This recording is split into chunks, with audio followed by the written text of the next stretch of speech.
When does a casual drink cross the line into something more?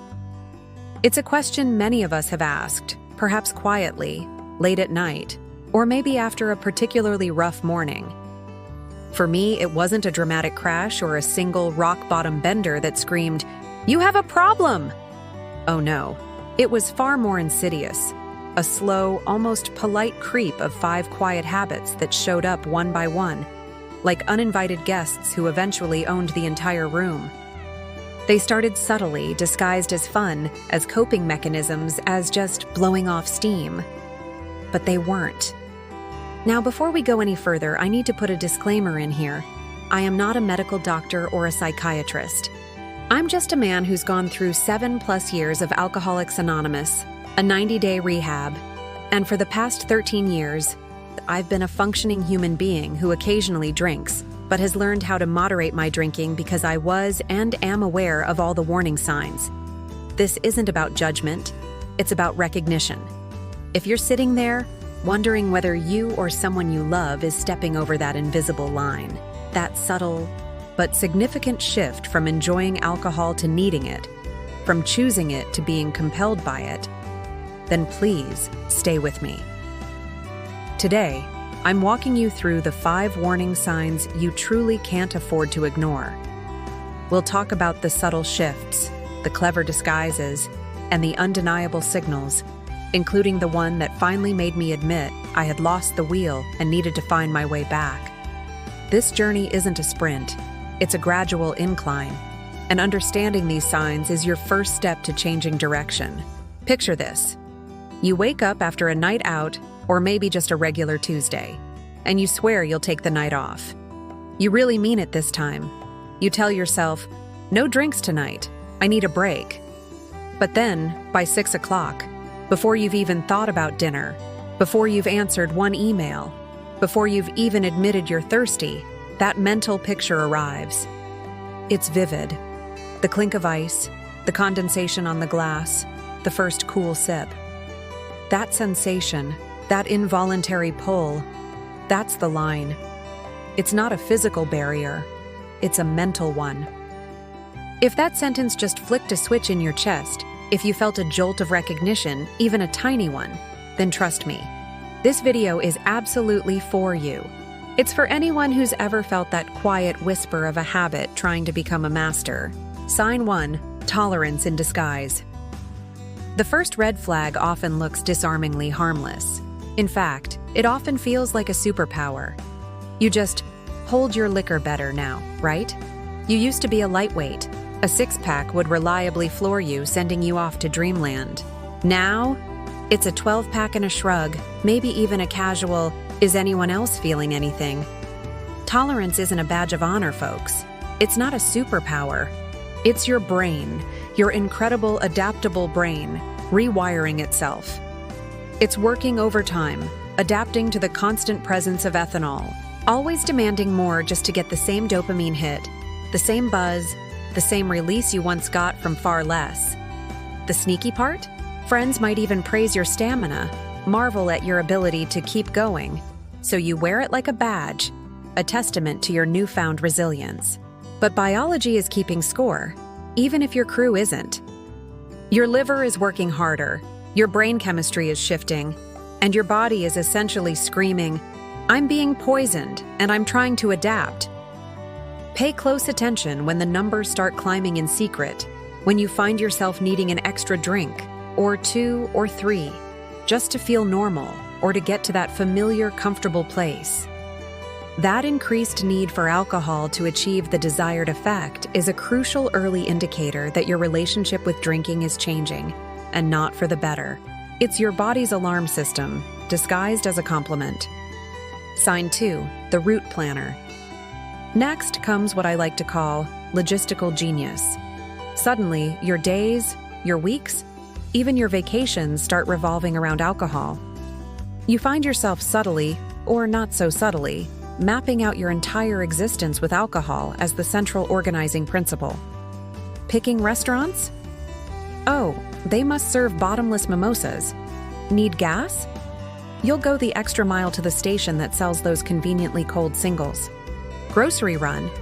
Gotta time it just right so the liquor store is still open, or strategically planning which aisle to hit first. When alcohol becomes your GPS, guiding your choices and your schedule, the actual destinations, the people, the experiences, they all stop mattering as much. Think about it. If your first question about a concert isn't who's playing, or what time does it start, but do they serve inside? Or can I bring my own? You've pretty much handed the navigator's seat to a bottle. This isn't just about convenience. It's about control shifting. Alcohol isn't just an accessory to your life anymore. It's becoming the main event, dictating your movements and priorities. You might even find yourself making excuses to leave social situations early if alcohol isn't present, or avoiding events altogether if you know it won't be readily available. This constant mental calculus, this preoccupation with ensuring alcohol is part of the plan, is a flashing yellow light on the dashboard of your life. Sign 3, emotional crutch. The third sign is when your feelings decide to hire alcohol as their personal bodyguard. Stressed at work? Grab a beer, of course. Celebrating a win? Whiskey it is. Feeling lonely, bored, or anxious? Wine, wine, wine. Alcohol becomes your universal solvent for every emotion, good or bad. The problem? The moment alcohol becomes your only emotional dialect, your brain stops learning new, healthier ways to cope. It's like having a broken leg and deciding to just keep limping instead of going to physical therapy. You might rationalize it, I just need to unwind, or it helps me relax. But if it's the only thing that helps you unwind or relax, that's a problem. Here's a quick telling test. Try taking the drink away, just for a night or a weekend, and then listen. See how loudly that feeling, whether it's stress, sadness, or even joy, screams without its usual mute button. If the very idea of facing your emotions sober terrifies you, if you feel a surge of panic or discomfort at the thought of not having that crutch, that's the crutch talking. That's alcohol having become less of a choice and more of a necessity for emotional regulation. It means you've started relying on it to manage the normal ups and downs of life, instead of building your own internal resilience. Sign 4, secret sessions. This one cuts deep because it's laced with shame. Hiding bottles in the laundry basket, refilling the vodka with water to make it look untouched, timing your showers so you can sip in secret while the room steams up around you. Secrecy, my friends, is addiction's most effective bodyguard. It thrives in the shadows, growing stronger the more you try to conceal it. Once you need an alibi to drink alone, once you start constructing elaborate little scenarios to hide your consumption, you've divorced yourself from the social excuse that might have initially got you here. I know for me, what I did often was pour beer into a sippy cup, an adult drinking cup with a straw, and drink beer while I was hanging out at a park or at a beach. That act of deception, that quiet internal acknowledgement that what you're doing isn't okay, that it needs to be hidden, that's a profound shift. It's when drinking stops being a shared activity and becomes a private, guilt-ridden ritual. This secrecy isn't just about avoiding judgment, it's about enabling the behavior, protecting it from scrutiny, and allowing it to fester. It builds walls between you and the people who care about you, trapping you further in the cycle. Sign 5, withdrawal whispers. This is perhaps the clearest, most undeniable signal because it comes directly from your body, screaming for attention when alcohol leaves the building. We're talking trembling hands, a heart that drums a frantic rhythm against your ribs, and that cold, clammy sweat at 3 a.m. that soaks the sheets and leaves you shivering. You try to tell yourself it's just anxiety, or I just had too much coffee, while simultaneously calculating how many hours until sunrise and the first drink that will steady the ship, quiet the shakes, and temporarily silence the internal chaos. That rebound misery, that intense physical and psychological discomfort when alcohol isn't in your system, that, my friends, is withdrawal, and it is addiction collecting rent. It's your body's desperate plea, a sign of true physical dependence. Your system has adapted to the point where it needs alcohol just to function normally. These aren't just hangovers. They are the undeniable evidence that alcohol has fundamentally altered your body's chemistry. Ignoring these whispers is like ignoring smoke detectors when your house is on fire. It's a critical, life-altering warning that demands immediate attention. Pause here. Take a breath. If any of those signs lit a match of recognition inside you, if a little voice whispered, "That's me," please hit the like button. Not for me, but so this video finds the next person who needs to hear this, who's scrolling, feeling alone, and wondering if they're the only one. Subscribing isn't about boosting my numbers, it's about feeding your feed with reminders that recovery is real, it's possible, and you are absolutely not some special, hopeless case. There is a path forward.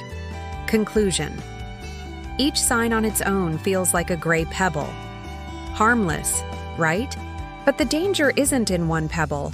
It's in the slow, relentless accumulation. You keep adding them to your bag one by one, until one day you try to lift it and realize you're not carrying pebbles anymore. You're carrying bricks. Crossing the line doesn't make you weak. It makes you human in front of a substance engineered to hijack your brain's most fundamental reward circuits. Alcohol isn't just a drink. It's a powerful psychoactive chemical. If you saw yourself anywhere in this list, in any of these signs, please breathe. Take a deep, slow breath. You are not alone. Help exists, and it works. You don't need to hit rock bottom to start climbing out. You only need to stop digging.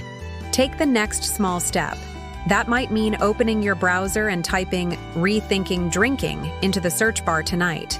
A fantastic resource from the National Institute on Alcohol Abuse and Alcoholism. It might mean calling a local support line or talking to a trusted friend or family member about what you're noticing.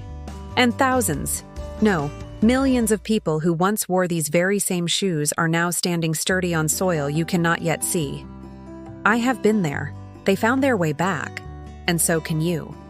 Let tomorrow be the story of how you turned around.